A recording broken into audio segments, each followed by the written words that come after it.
Hello everybody, and welcome back to Warhammer 40k Eternal Crusade.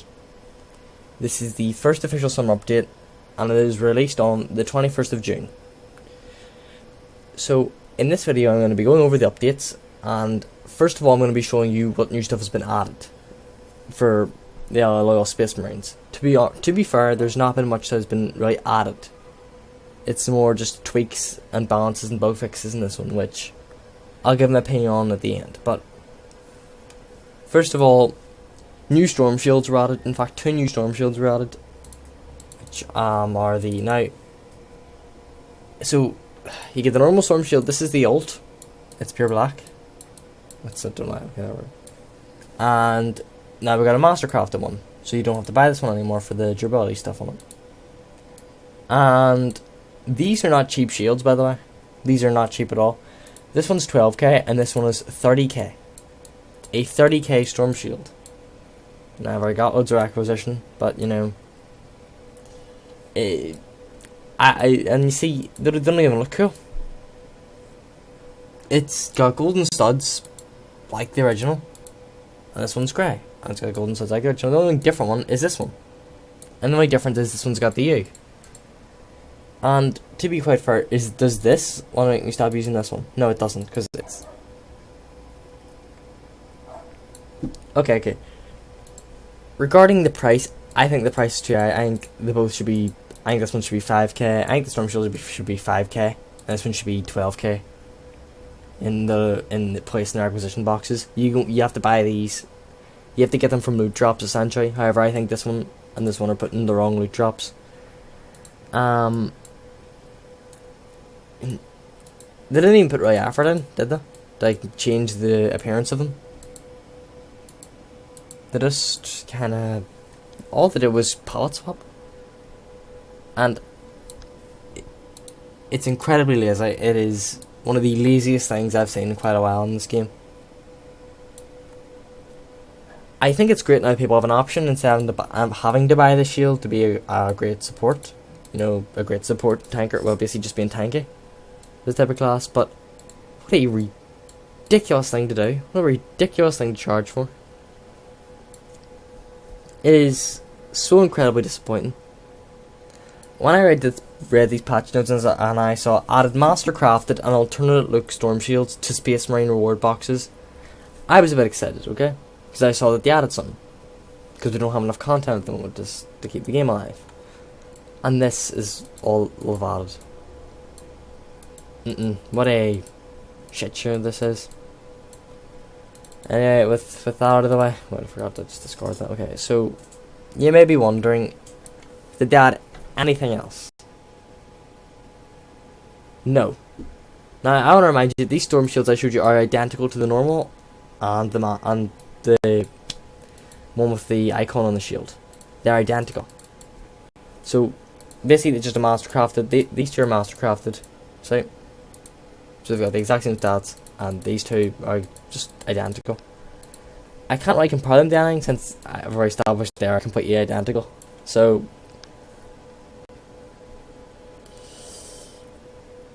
they didn't add much in this patch. Okay, so I'm gonna go over the patch notes now or some gameplay. So I'm gonna put some gameplay in here and then we'll go over the patches. I'll see you guys in a second. So I'm going to start off with the general patch notes now. The first patch note we have here is increased damage assist and debuff assist timers to be even with the armor regeneration timer. So at first this needs some explaining, but honestly once you get it into your head it's quite easy. So before there used to be a set timer, and this set timer hasn't been really spoke about, like how long it was or how short it was. So what they've done now is, let's say you hit a guy, like with a I believe it means that, so it's either on par with the standard armor regeneration without any buffs, or it's on par with the individual's armor regeneration. It doesn't specify what it is. So things like Artificer armor actually reduce armor regeneration timers, so I'm not sure how that actually works, but they've increased them, so it's easier to get that assist XP, I guess. Added mastercrafted and alternate look storm shield to Space Marine reward boxes. We know that already, as I've shown in this video. And then removed collision from banners. Removed collision from faction banners in maps. So there was some like collision mesh on the actual banner, so you couldn't shoot through them. That should make some things a lot worse, I'd say, because not being able to shoot through the banners actually helped in some maps. Oh, okay. So these are just the balance updates. So Flickering Flame had its damage increased from 10 to 30. Its penetration rating increased from 10 to 100. Its Ablaze ailment from 6 to 10. It removed the damage fall off, but it decreased the rounds per minute from 333 to 300. And it actually reduced the max range from 400 meters to 50 meters. And increased the mana cost of Flickering Flame from 4 to 10. So what does this tell you of Flickering Flame? It'll be a very quick bursting. Actually, no, it won't. It will be basically one of Sorcerer's main damage outputs now, and honestly, the biggest thing here, I think, is that penetration increase from 10 to 100. I mean, and 30 is not a lot of damage, if I'm fully honest. 30 is not a lot of damage. It's weaker than a bolter. An unmodded bolter, which isn't great.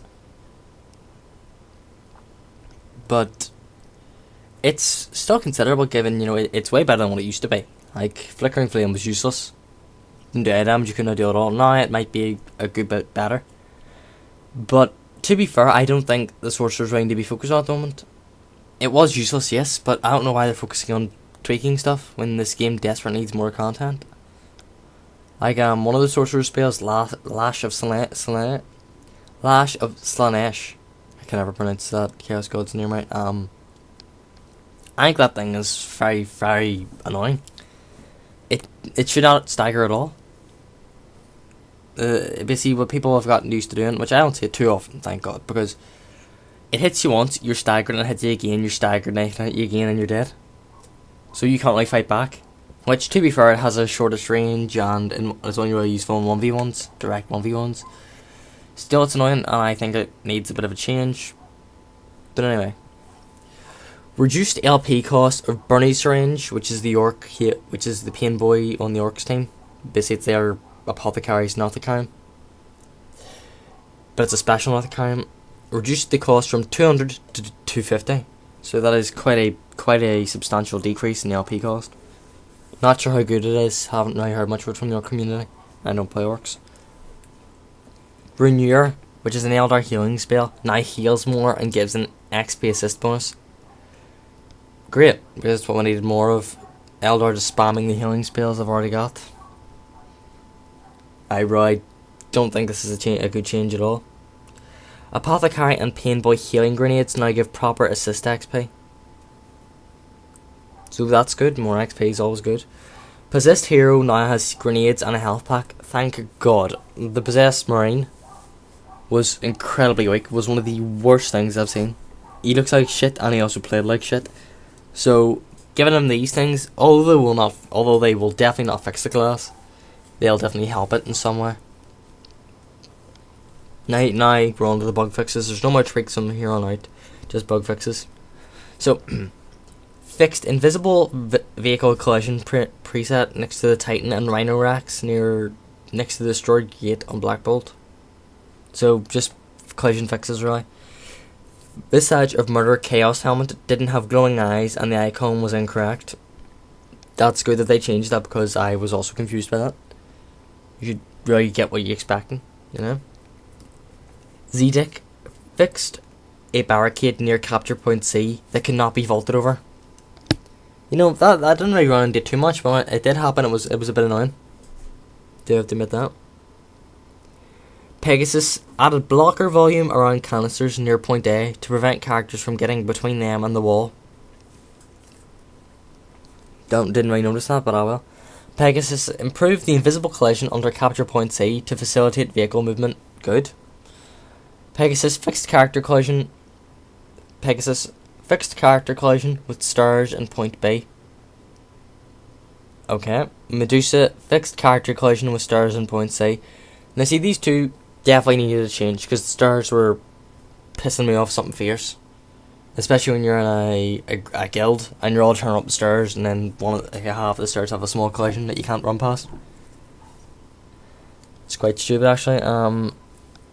Fix the Mark 3 mask for Iron Warriors.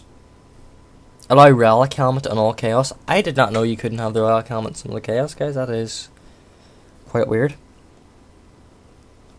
Fixed an invisible collision on Black Bolt. Fixed a floating vehicle blocker on Black Bolt. Fixed some holes in the back of Fortress Ronin that let sweeping hooks fall through the floor. Okay, great. Power Claw, strong attack, now launches vehicles as far as Power Fist. Okay. Tooltips for range weapons that can be reloaded. Now show ammunition in the same way in the in-game HUD, where the sum of the first round and second values are equal to the total capacity.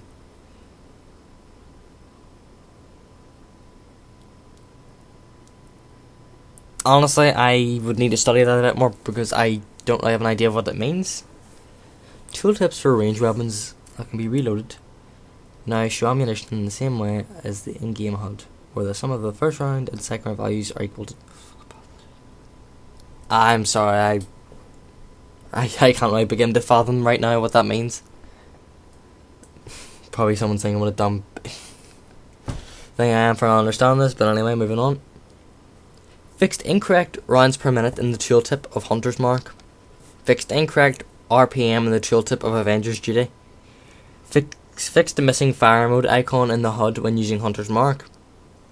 Re-enabled the gem glowing on veteran banshees with Ebon Witch Shrine. Agathino. I probably pronounced that horribly. Fixed an out of bounds issue outside capture point C. Taurus. Improved vehicle blocking collision near capture point C. Ellipsis. Improved out of bounds volume at the entrance. And here's one I was quite happy with. Scope toggle will no longer revert after death. Which, to be honest, it was more of a niggling annoyance than it was helpful. You know, you could always just put it in unscoped mode again. But still, it's a nice touch. And that is it for these patch notes. I'm going to quickly give my opinion on these patch notes. Do I think this is what the game needs at the moment? No. Not at all. If you're wondering, Etron Crusade actually got a small launcher now. Now, it doesn't let you do anything, but basically cancel on the game setup, but it now has a launcher. And it uses easy anti-cheat. So, no more cheating, even though to be fair, I don't really think cheating was a big thing in this community. I don't know why you're cheating a game like this, but hey, people want to, I guess. But no, this patch was incredibly disappointing, in my opinion. There's no new content is anywhere in sight. At all. When was the last bit of new content we got? The Possessed Marine, but honestly, these campaigns were horrendous. They really were done horribly. Honestly, the campaigns were just to sell us a $20 skin. Sorry, 20 quid skin. And then they pissed off. They gave us some free RTC and said, okay, here's your faction specific hero, and that was about it. And to be fair, but I actually missed a balance update. The Scar Boy Commando gives a melee bonus to squad members when acting as a squad leader. So now that small buff has been given to them, I guess, that's interesting, because now you can... Well, see, I don't think it should just apply to, the special unit they give you. Because now it means people will have to buy the unit if they want that melee bonus. But it's cool, because now you can just run a full squad of melee people. Make a dedicated melee squad, which I think is really interesting. That's one of the interesting things in the game now. It's not interesting enough though to save the game from stagnation. Okay, final opinions. Didn't need the patch. In my opinion, the sorcerers needed Flickering Flame changed. However, they should have also got some other things changed. The Eldar's healing spell really didn't need a buff in my opinion, because it already... See the difference in the Eldar and the Chaos healing spell is that the Chaos spell healed more. But... so it healed more, but it was single target, while the Eldar had a multi-target. But it was multi-target but had less healing. Which I think was fair, but I've just increased the healing, so the Eldar spell is just better, I believe. Like, completely much better. Like, it just destroys what the Sorcerer has. I don't see the point of that, and I don't see why they did it, because I think that's stupid. I mean... The Eldar, honestly, I think they're the most victimized faction of the community, but they're really not. Sure, the developers don't, develop as much, put as much forward for them, but they're by no means weak at all. Eldar with that circle protection spell and now this increased healing, I don't know why they're whining at all. Like, to be truly honest, it's pretty great actually. Sure, you can think of the Avenger as a weaker tactical marine. Yes, it is the weakest tactical equivalent in the game, but that does not mean it's bad at all. It really just comes down to, in my opinion, how well, like, how these things interact, because it's not a lone wolf game, it's a team game. So if you've got the Eldar with their high iframes now, with taking reduced damage and getting good healing, good AOE ranged healing, I just don't know what the developers think they're going with this. But that's just my opinions on it. But I really think in this next patch that they're deciding on, maybe they don't really give any patch ideas before the patch comes out. I can't really make guesses, but I think they desperately need to focus on new content. They said Terminators were going to come out in February a while ago. We haven't heard anything about Terminators since February. I don't think they've got enough money to finish them. And what's happening with the development team at the moment is that they're slowly taking people off the development team. So that can only, it's not good when people are being literally taken off a game. And it has so much left to do. I don't know why they released this as a full game. I would go back to my earlier statement from ages ago when I said it's fine for an alpha or a beta, but it's not fine for a full release game. It's depressingly bad, I think. And I've seen people in the Steam discussions like, oh, we need 200 weapons. Yes, 200 weapons would be, fine and all like that. But I really think they should focus on new maps and stuff like that. New maps and new weapons for every faction. It's... The game's dying. Okay, there's no way to get around it. There's no way to sugarcoat this shit. The game is dying. Is it unfortunate? Yes, because I have it. There's only two ways I've got to have fun in this game anymore.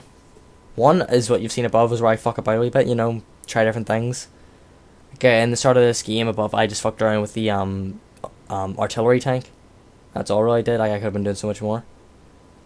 And then, secondly, the second thing I have fun playing this game with is guildmates.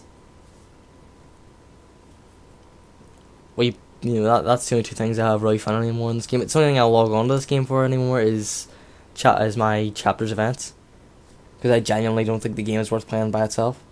Playing by yourself is infuriating. And people are knowing this. Like, I checked yesterday at my peak time here, and I had 30 players in Chaos and 30 players in Space Marine. Sorry, Loyal Space Marines. It just... Honestly, I'm sad. I'm very sad, because I thought this game could have been something great, and it seemed for a while the game was going in that direction, but unfortunately the developers seem to just... I don't think they were skilled enough to take this project on. They should have got someone who was extremely trustworthy to take this project on. Like, this was a massive, undertaking. And granted, there's some amazing stuff here. I really can't deny that. However, it needs significant polishing and balance updates. And if someone said to me, should I buy the game now? I would say no. No way, because it's dying. And it's so depressing. because now I wanted to say the story for another day, but at the start I bought this game for £30. It was Steam Early Access, and I refunded it straight away because I didn't like it. However, after playing for an extra hour before the refund was up, I actually got to play it before my refund went through. I ended up really enjoying it. Just because the game clicked with me. So I bought it again. I really began playing it. I hammered it hard, and I played from the start of, like, near the start of Steam Early Access to what it is now. And I've seen the game develop a lot. And it's definitely better than what it was, but see, that isn't saying much. I really can't, that is not saying much at all. Recently I've actually been playing a good bit of Space Marine, which was the other Warhammer game I played, and I just think how much better is this game? It's so much more, it's just more fun than Crusade. It really is. It just feels a lot more satisfying to play. Now, don't get me wrong, I think this game still has a cut out for builds. I really prefer building a character in this game than I do Space Marine, but if that's all this game has over it, and it's 2017, years after Space Marine was released, it really doesn't have a chance in hell, does it? I think Space Marine would still be a lot more active if the peer-to-peer thing was sorted.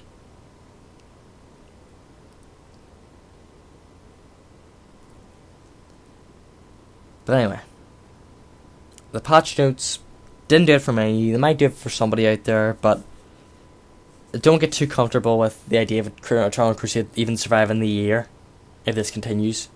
Content is desperately needed, and do not purchase the game at all. Play it for free, go ahead, do what you want, but do not purchase the game. That is just because developers, although they have shown to be passionate about the project at times, at the moment I just can't trust them. I just cannot trust recommending them to anybody. Anyway guys, sorry to leave it on a sour note, but thank you very much for watching, and I'll see you guys in the next video. Take care now.